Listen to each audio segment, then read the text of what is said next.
Assalamualaikum warahmatullahi wabarakatuh. Nama saya Atika Wardah dengan NIM E07218004. Di sini saya akan mempresentasikan tentang pesantren dan rehabilitasi dengan zikir tarekat.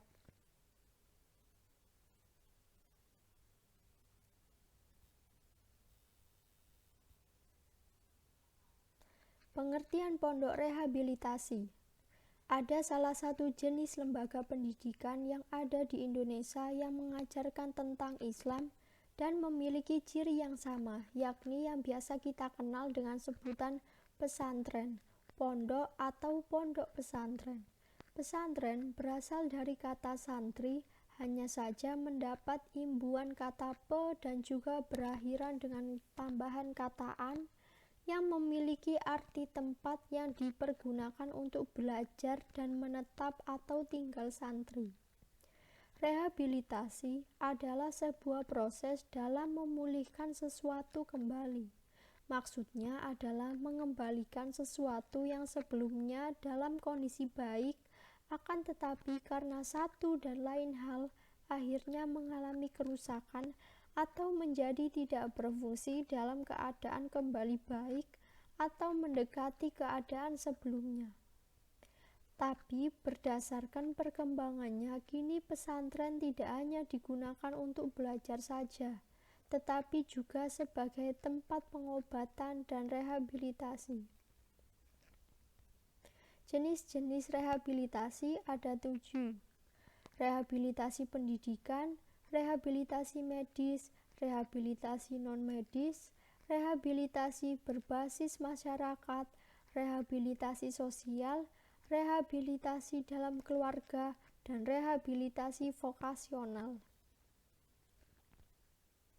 Upaya yang dilakukan pondok rehabilitasi.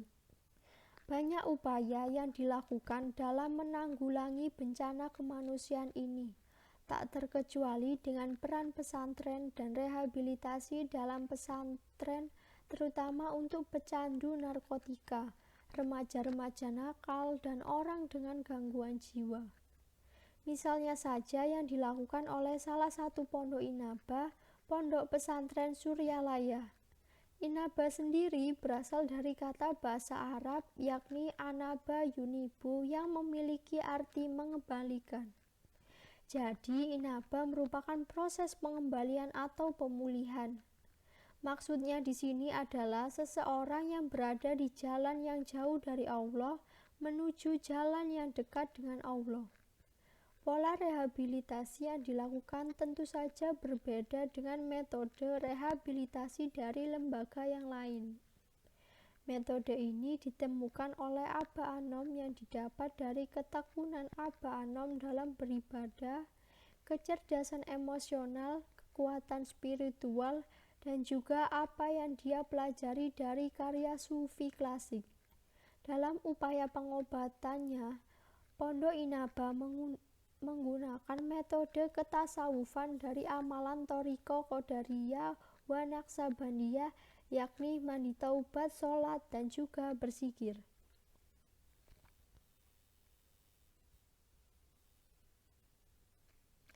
Yang pertama ada mandi taubat. Mandi taubat merupakan hal yang penting dalam proses penyadaran korban penyalahgunaan nafsa. Dalam pelaksanaannya, mandi taubat dilaksanakan pada pukul 2 waktu Indonesia Barat sebelum melaksanakan sholat malam atau tahajud. Menurut keyakinan pembina pondok, merupakan terapi untuk menghilangkan racun dari tubuh penderita. Sebab air yang dingin menyebabkan saraf-saraf meregang dan aliran darah lebih lancar menuju ke otak. Kalau mabuk diumpamakan sebagai penyakit rohani, dengan izin Allah pasti dapat disembuhkan dengan mandi. Mandi adalah bagian dari bersuci yang dalam ilmu fiqh dikenal dengan istilah toharoh. Bersuci di sini mengandung pengertian bahwa anak bina diusahakan agar ia suci badan, pakaian, tempat tinggal, dan segala yang digunakan dalam menempuh hidupnya, termasuk suci kalbu, jiwa, dohir, dan rasa. atau sederhananya suci lahir dan suci batin.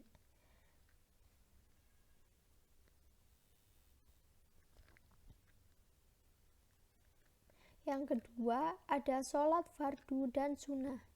Setelah mandi dilanjutkan dengan sholat, baik sholat wajib, sholat sunnah taubat, rawatib, qiyamul lail, dan sholat sunnah lain yang dilakukan pada sepertiga malam pukul 3. Setelah sholat dilanjutkan zikir. Sholat merupakan gerakan fisik dan mental dalam rangka berkomunikasi dengan Allah Subhanahu wa Ta'ala. Sholat yang dilaksanakan dalam pembinaan atau penyadaran adalah sesuai dengan tuntutan dalam Al-Quran dan hadis, yakni sholat wajib dan sholat sunnah yang jadwal pelaksanaannya disusun dalam kurikulum yang telah ditentukan. Yang ketiga ada zikir jar dan kofi. Dalam metode inaba ini menekankan pada zikir lisan dan zikir hati sebagai upaya memperkuat motivasi dan juga kesadaran dalam diri. Kembali kepada Allah dan bertaubat dari dosa kecil dan besar, diikuti dengan berbagai ibadah yang dilakukan dengan keikhlasan. Kesembuhan terletak pada setiap diri yang terletak dalam hati yang merasa tentram karena berzikir kepada Allah. Talqin zikir dimulai dengan muqaddimah talqin yang diucapkan oleh wali talqin dan ditirukan oleh anak bina. Selanjutnya, wali talqin memberikan contoh bagaimana pelaksanaan zikir jar dan anak bina memperhatikannya. Diajarkan zikir jar dengan kalimat La ilaha illallah. Zikir jar yakni zikir yang dilakukan dengan suara keras yang dimulai dengan kata La dari bawah pusar dan menahannya lalu membawanya ke otak, kemudian kata ilaha dari otak dengan membayangkannya dan diturunkan ke dada di bagian bawah sebelah kanan. Selanjutnya mulai dengan illallah dengan membayangkannya dari dada bawah sebelah kanan dan menahannya lalu menghentakkan lafaz Allah ke arah dua jari dada bagian bawah sebelah kiri tempat latifatul qalbi atau dimensi batinia dalam diri manusia yang halus yang berada di dada bawah sebelah kiri atau di bawah payudara sebelah kiri. Biasanya bersemayam nafsu lawamah. Setelah sudah diajarkan sebanyak 3 kali kepada anak bina, maka wakil talqin membimbing dengan meminta anak bina memejamkan mata dan membaca Ilahi anta maksudi waridoka matlubi atini mahabbataka wa ma'rifataka. Kemudian menirukan zikir La ilaha illallah sebanyak 3 kali dengan gerakan tubuh yang dicontohkan oleh wali talqin dan ditutup dengan ucapan Sayyidina Muhammadur Rasulullah sallallahu alaihi wasallam. Lalu anak bina diminta untuk mengangkat kedua tangan dan wakil talqin membaca doa penutup zikir jar.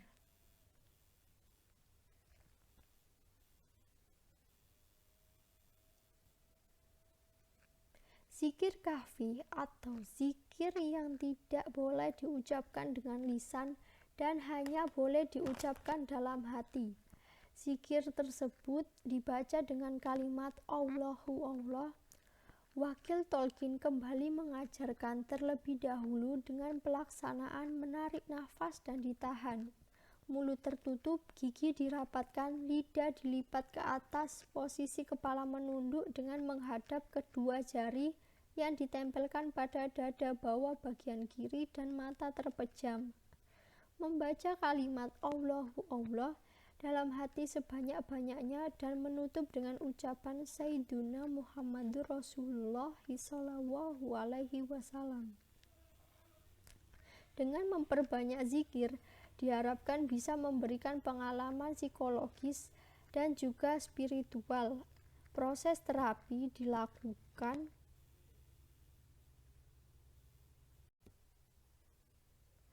terus-menerus dan tidak boleh berinteraksi dengan dunia luar menjadi faktor dalam kesembuhan.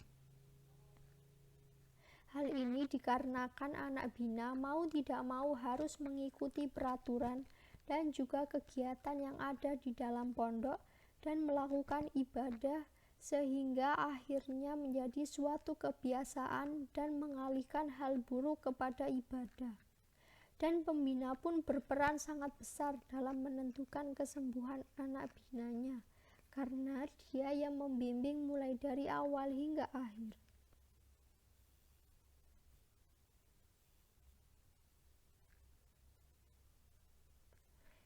Yang keempat ada puasa. Puasa merupakan terapi penunjang karena tidak semua diharuskan melalui kegiatan ini. Bagi mereka yang sudah baik dan sadar, dianjurkan untuk melaksanakan puasa Senin dan Kamis. Puasa 3 hari setiap bulan, kecuali puasa fardu pada bulan Ramadan, seluruh anak bina diharuskan untuk melaksanakannya. Di samping kegiatan-kegiatan yang sifatnya religius tadi, juga untuk menghilangkan rasa jenuh para anak bina, diberi waktu kegiatan untuk olahraga, seperti main bola, basketbol, volleyball, tenis meja, jogging, dan lain-lain, yang waktunya sore hari setelah selesai sholat asar. Mereka juga diberi fasilitas televisi dan alat musik gitar untuk relaksasi yang dimaksudkan untuk meningkatkan kesehatan fisik, kebugaran, dan merangsang kembali timbulnya gairah hidup. Sekian presentasi dari saya. Wassalamualaikum warahmatullahi wabarakatuh.